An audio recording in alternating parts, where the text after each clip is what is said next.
আজকের ব্লগটা মুরগি বের করা থেকেই শুরু করলাম। আর জানো, এই যে বড় মুরগিটা আছে, সেই মুরগিটার না শরীরটা খারাপ, কেমন যেন ঝিমিয়ে ঝিমিয়ে আছে। তো সেই জন্য একটু দেরিতে বের করলাম। অন্যদিন তোমরা দেখো যে আমি একটা কাজ করি তারপর ওদেরকে বের করে দিই, কিন্তু আজকে অনেকটাই দেরি করে বের করলাম। তারপরে আমি গেলাম বাসন মাজতে গিয়ে দেখি বাসন মাজার ছাইটা শেষ হয়ে গেছে। তাই বাটিটা নিয়ে চলে এলাম উনুন সালে ছাই নেওয়ার জন্য। আর দেখো ছাইয়ের মধ্যে কতগুলো পেরে গেছে, কারণ রান্না করার সময় একটা বাতা ভরেছিলাম তো উনুনে, সেই বাতাতে আর কি পেরেকগুলো ছিল। তো যাই হোক, ছাইগুলো তুলে নিলাম আর একটু সার্ফ মিশিয়ে নিয়ে চলে এলাম বাসন মাজার জন্য। আর তোমরা অনেকেই জিজ্ঞাসা করেছো যে আমি কি দিয়ে বাসন মাজি। এই যে দেখলে উনুনের ছাই আর সার্ফ দিয়ে আমি বাসন মাজি, এতে কিন্তু বাসন খুব চকচকে হয়। আর যারা আমার পুরনো বন্ধু তারা জানে, আর এখন তো আমার অনেক নতুন বন্ধু হয়েছে, তারা জানে না, সেই জন্য কথাটা আবারও বললাম। যাই হোক বন্ধুরা, শুভ সকাল। আশা করছি তোমরা যে যেখানে আছো সকলে ভালো আছো, সুস্থ আছো। বীরভূম জেলার ছোট্ট একটি গ্রাম থেকে আমি দৈবকী তোমাদের সকলকে জানাই আমার ব্লগ চ্যানেলে অনেক অনেক স্বাগত, অনেক অনেক ভালোবাসা। তো চলো আমার প্রিয় বন্ধুরা, দেখো বাসনগুলো আমার মাজা হয়ে গেল। এখন আমি বাসনগুলো ধুয়ে নিই। আর হ্যাঁ, ভিডিওটি স্কিপ না করে সম্পূর্ণ দেখার অনুরোধ রইল তোমাদের কাছে।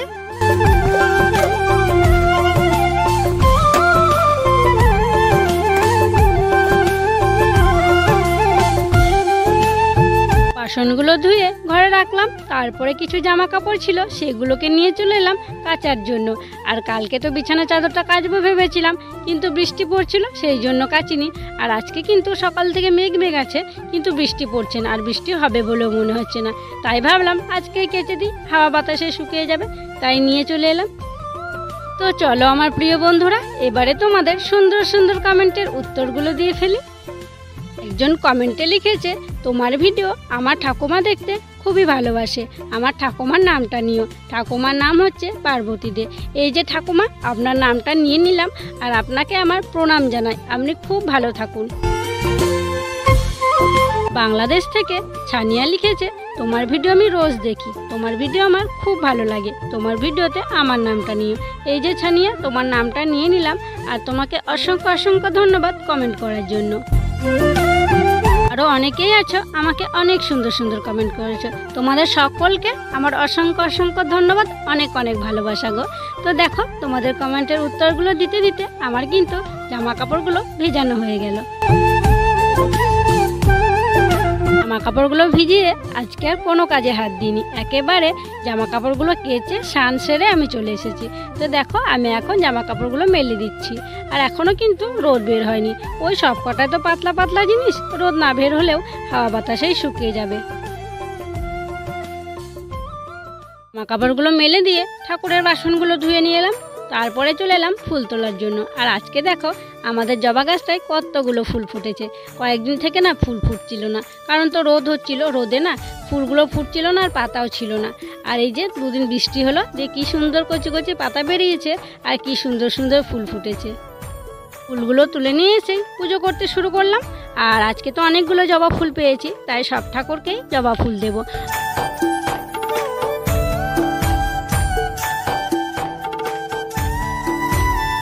যখন পুজো করছিলাম তখন মাছ কাকু মাছ বিক্রি করতে এসেছিল, আর রুদ্রর বাবা 300 গ্রাম চারাপোনা মাছ নিয়েছে।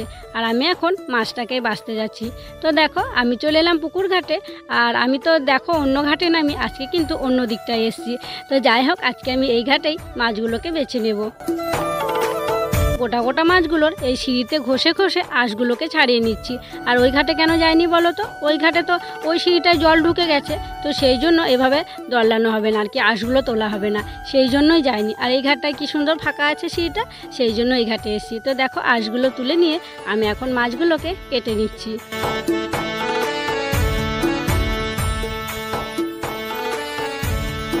খাওয়া দাওয়া করে দেখো সোজা চলে এসেছি উনুন সালে রান্না করার জন্য। আর আজকে তো প্রচণ্ড গরম, আমার অবস্থা দেখে বুঝতেই পারছো, ঘেমে নিয়ে একদম একসা। তো রোদ কিন্তু খুব একটা নেই, কিন্তু গরম আছে খুব। তো যাই হোক, দেখো একদিকে ভাত আর একদিকে কড়াই বসিয়েছি তরকারি বসানোর জন্য। তো ওই দিকটা আমি মাছটা ভেজে নেবো, আর এদিকে ভাতটা এখন হচ্ছে, এক ফুটো হয়নি এখনো। আর রুদ্রর বাবা গেছে ছিপ নিয়ে মাছ ধরার জন্য। আমি যেই পুকুরটায় বাসন ধুই সেই পুকুরটায়। তো দেখি ও মাছ পাচ্ছে নাকি, না পেলেও কোনো ব্যাপার নাই, কারণ আজকে মাছ কেনা হয়েছে। তো চলো এখন আমি মাছগুলো ভেজে নিই, আর যা গরম তাড়াতাড়ি আর কি রান্নাবান্নাটা সেরে নেওয়ার চেষ্টা করছি। ওই দেখো দিদি উঠোনগুলো ঝাড় দিচ্ছে, কারণ দিদি এখন স্নান করেনি, করবে। তো বলছে মানে ঝাড় দিতে গিয়ে তো ঘেমে যাবো, তাই স্নান করার আগে আর কি ঝাড়টা দিয়ে নিই। তো তাই ঝাড় দিচ্ছে। আর ওই যে জামা কাপড়গুলো মেলেছি এখনও কিন্তু শোকায়নি, হালকা হালকা রোদ আছে, খুব একটা রোদ নেই, কিন্তু গরম আছে খুব। তো দেখো বন্ধুরা, আমি এখন মাছগুলোকে ভেজে নিচ্ছি, আর আজকে আলু পটল মাছ দিয়ে ঝোল বানাবো। এদিকে দেখো আগে আমি একটা সবজি তরকারি করে নিয়েছি, আলু পেঁপে বেগুন তারপরে বিনস ছিল, ওগুলো দিয়ে রান্না করতে করতে এত গরম লেগেছে, দৌড়ে চলে এলাম একটু ফ্যানের হাওয়া খাওয়ার জন্য। তো দেখো একটু ফ্যানের হাওয়া গায়ে লাগিয়ে নিচ্ছি। সত্যি গো আজকে প্রচণ্ড গরম, পিঠ টিটগুলো আমার কেমন ঘেমে গেছে দেখো। আর ওদিকে মাছটা একবার উল্টে দিয়ে এলাম। আর এদিকে দেখো রুদ্রসোনা বসে বসে বালতি বাজাচ্ছে, ও না স্নান করবে। তো দিদি ওকে স্নান করিয়ে দেবে, দিদির এখনও ঝাড় দেওয়া হয়নি, তো দিদি বললো একটু দাঁড়াও করিয়ে দিচ্ছি। তো সেই জন্যই ও বালতি নিয়ে বসে আছে।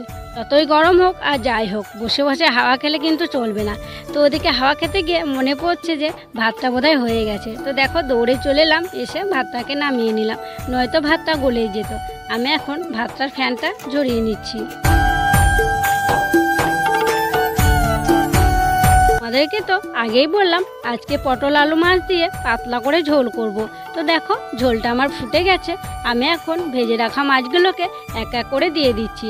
আর এই মাছ দেওয়ার পর একটু ফুটিয়ে নেব, তারপরে নামিয়ে নেব। রুদ্রসোনা ওর বাবার সাথে দোকানে গেছিল, আর দোকান থেকে নিয়ে এসছে পাঁপড়। আর ও না পাঁপড়টা নিয়ে আসে তখন থেকে আমাকে বলছে যে পাঁপড়টা ভেজে দাও মা, ভেজে দাও। কিন্তু আমি ওকে বলেছি সন্ধেবেলায় ভেজে দেবো, কিন্তু ও বললো আমাকে এখনই ভেজে দাও। কিন্তু জানো আমি কিন্তু ওকে বলিনি যে আমি এখন পাঁপড়টা ভাজছি। ও দেখলে না খুবই খুশি হবে, সত্যি ও খুব আনন্দ পাবে যখন ওকে আমি পাঁপড়টা দেবো। রান্নাবান্না কমপ্লিট হয়ে গেছে, তারপর দেখো হাঁড়ি কড়াই মাজার জন্য চলে এলাম পুকুর ঘাটে। আর দেখো একটু আগে রোদ ছিল না, আর কত রোদ বের হয়েছে, সেই জন্য ছায়ায় চলে এলাম। আর এই দেখো হাঁড়িটা ভিজিয়ে রেখেছিলাম, একটা গুগলি লেগে গেছে। আর বন্ধুরা তোমরা কে কে গুগলি খেতে পছন্দ করো কমেন্টে জানিও। যাই হোক দেখো আমি এখন ছায়ায় বসে হাঁড়ি কড়াইটা মেজে নিচ্ছি। আর হ্যাঁ বন্ধুরা, তোমরা যারা আমার এই ভিডিওটি এতক্ষণ পর্যন্ত দেখছো, আমার সাথে আছো, তাদেরকে আমার অসংখ্য অসংখ্য ধন্যবাদ, অনেক অনেক ভালোবাসা গো। হাঁড়ি কড়াই মেজে এসে মা বাবাকে খেতে দিয়ে দিলাম, এবার আমি রুদ্রসোনাকে খাইয়ে দেব। তো বন্ধুরা দেখো হাঁড়ি কড়াই মেজে নিয়ে গেলাম, তারপরে মাকে বাবাকে খেতে দিয়ে দিলাম।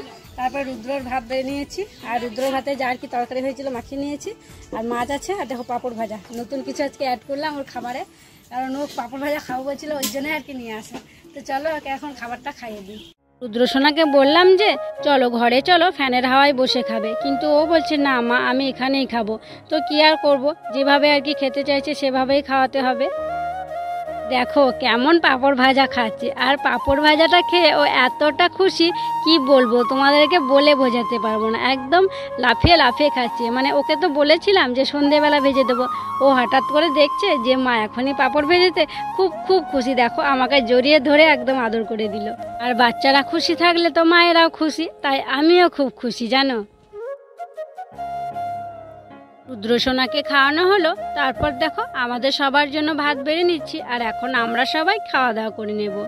আজকে সব মিলিয়ে রান্না হয়েছে ভাত, আর করেছি একটা সবজি তরকারি, আর পটল আলু মাছের ঝোল, আর করেছি পাঁপড় ভাজা।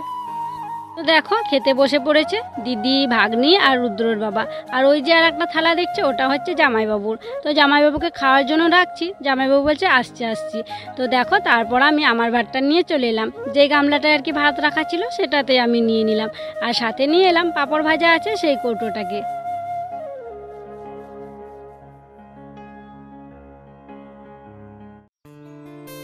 খাওয়া দাওয়া করে বাসনগুলো ধুয়ে নিয়ে এলাম, তারপরে রুদ্রসোনাকে ঘুম পাড়িয়ে দিচ্ছি। আর আজকে আমাদের ঘরটা এত গরম কি বলবো। আর জানো তো আমাদের ঘরের জানালাটা দিয়ে রোদ ঢোকে, সেই জন্য অত গরম। আর এই ঘরটা জানালা দিয়ে রোদ ঢোকে না, তো সেই জন্য অতটা গরম নেই। তাই ভাবলাম আজকে এই ঘরটাতেই ওকে ঘুম পাড়াই, আর ওকে ঘুম পাড়িয়ে আমিও একটু রেস্ট নিয়ে নেব। আমি একটু রেস্ট নিয়েছিলাম, তারপরে তো বিকেল হয়ে গেছে, এখন বাজে বিকেল 5টা। তো সেই যে ঘুঁটেগুলো মেলে দিয়েছিলাম, ঘুঁটেগুলো এখন তুলে নিচ্ছি। আর হ্যাঁ, ঘুঁটেটা আজকে সকাল সকাল ছাড়াইনি জানো, সকালে তো তোমরা দেখলেই যে রোদ হয়নি, একটু বেলাতেই ঘুঁটেগুলো ছাড়িয়ে দিয়েছিলাম, শুকিয়ে গেছে, এখন তুলে নিলাম। ঘুঁটেগুলো তোলার আগে কলতলাটায় লাইন দিয়ে গেছিলাম, তখন টাইম কলটায় জল দেয়নি, তো জল দিতে দিতে ওদিকে আমি ঘুঁটেগুলো তুলে নিলাম। ঘুঁটেগুলো তোলার পরে দেখছি জল চলে এসছে, তো যে বালতি বোতলগুলো ফাঁকা ছিল সেগুলোই আমি এখন জল ভরে নিচ্ছি। আর বিকেলের কাজ বলতে এখন আর তেমন কিছু কাজ নেই, কারণ দিদি তো দুপুরবেলায় উঠোনগুলো ঝাড় দিয়েই নিয়েছে, সেই জন্য চকচকেই হয়ে আছে, আজকে আর বিকেলে ঝাড় দেবো না।